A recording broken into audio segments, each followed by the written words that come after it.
Olá pessoal, sejam muito bem-vindos a mais um conteúdo do nosso canal, trazendo importantes notícias sobre o TRX-F11, que ele acabou de soltar o seu relatório gerencial com algumas informações muito importantes. Mas antes de nós passarmos para o conteúdo do nosso canal, nós pedimos aí para você que ainda não é seguidor do nosso canal, que possa seguir o nosso canal, né? Seguindo aí, comentando, curtindo, como também fazendo sugestões de conteúdo. Uma importante notícia que foi liberada foi com relação à 10ª emissão de cotas aí do TRX-F11, onde ele acabou arrecadando aproximadamente meio bilhão, ou seja, o que eleva ainda mais o patamar deste fundo, colocando esse fundo num patamar como um dos fundos mais importantes do segmento aí de renda urbana, junto com HGRU11, RBVA11, ou seja, esse fundo ele se torna ainda mais sólido, né? Uma vez que o seu patrimônio agora ele se aproxima da escala aí de 2 bilhões. Se nós formos para o relatório gerencial em si, ele continua com aquela grande quantidade de cotas, né, aproximadamente 15,3 milhões, o que é muita coisa, se nós levarmos em consideração que o valor da cota é R$ 110, né? O valor patrimonial de 1,6, mas vai passar nesse momento da casa de 2 bilhões, devido a esse novo aporte aí de 500 milhões que os cotistas fizeram diante da última emissão. Tem uma boa base de cotista, cresceu o número de cotistas, se aproximando aí da casa de quase 160 milhões, né? Ou seja, chegamos à casa de 158.369, e duas notícias muito boas com relação ao TR-XF11, é porque a vacância física e a vacância financeira dele permanece zero. E isso é uma ótima informação. Se nós descermos aqui no relatório gerencial, para pegar algumas informações que eu considero uma das mais importantes com relação ao relatório gerencial, onde traz esse guidance, né? Onde ele traz as principais informações, mas não vou me deter a ele, porque demoraria muito, é a demonstração de resultados, né? Um excelente resultado de 12,7 milhões, ou seja, colocando este fundo num patamar muito elevado, porque são poucos fundos que arrecadam mais de 12 milhões por mês, e ele arrecadou 12,7, evidentemente que ele vai ter também umas despesas altas, né? Uma despesa muitas vezes na casa de 6 milhões, por causa da quantidade de imóveis que ele tem. Mas mesmo assim ainda consegue entregar um dividendo aí de 82 centavos, né? O que sofreu um adicional, o que permite aí, né? Ele tinha um pouquinho ali acumulado, guardado, que permitiu ele adicionar mais 2 centavos aí no valor da cota, chegando a 84 centavos. Evidentemente que a maioria desse dividendo ele veio evidentemente da receita imobiliária, ou seja, dos seus aluguéis. Tem uma parte de rendimento imobiliário, tem uma parte de receita financeira, mas as despesas operacionais, despesas financeiras e até mesmo entrar com a reserva de lucro, isso também acabou acontecendo e evidentemente acabou aí levando um pouco do dividendo, né? O que fez o fundo agora entregar em abril para os seus cotistas 90 centavos, certo? Então ele tinha conseguido ali, só do ponto de vista de recursos, 84 centavos, mas com essas mexidas que foram feitas, ele conseguiu fazer um adicional, entregar aí 90 centavos, e o que é interessante, porque esse valor vem se repetindo desde junho de 2023. E outra informação muito importante sobre esses fundos de renda urbana, que geralmente eles têm dividendos extraordinários, E esses dividendos extraordinários que acontecem principalmente em dezembro, eles sempre potencializam o rendimento do fundo, certo? Como você pode observar aqui, ó, ele vinha distribuindo 85 centavos, chegou em dezembro, R$ 1,20. Ele vinha distribuindo 90 centavos, quando chegou em dezembro, R$ 1,70. Então, você aí que é cotista de fundos de renda urbana, você tem que acostumar com isso. Geralmente ele distribui o mesmo dividendo, mas sempre ao longo desses 12 meses tem um dividendo extraordinário. O HGRU 11 ele faz muito isso. Só que no caso do HGRU 11, ele acaba distribuindo dois dividendos extraordinários, um no meio do ano e outro no final do ano, certo? Com relação ao valor referencial de cota, foi R$ 111,90. A cotação acabou fechando o mês com uma variação negativa e isso já era esperada porque o governo entrou novamente com seus títulos indexados ao IPCA mais 6. Então, muita gente que corre atrás de retorno acaba saindo dos fundos imobiliários e correndo de novo para esses títulos.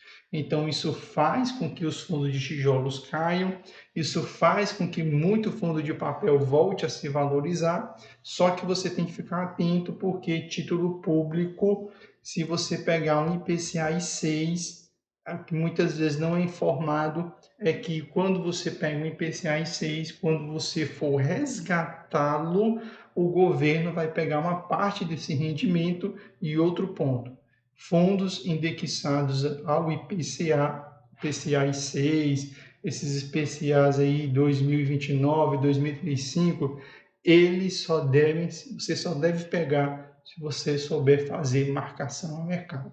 Se você não sabe a tática de marcação a mercado, você vai dar um tiro no pé, você vai ter prejuízo. Tem muita gente comprando título indexado ao IPCA, IPCA 6 por moda. Cuidado, isso é muito perigoso. IPCA 6 é duas coisas. Se você não sabe fazer marcação a mercado, você vai ter que levá-la até o final para não perder dinheiro. Se você não sabe fazer marcação a mercado e pretende resgatá-lo antes, né?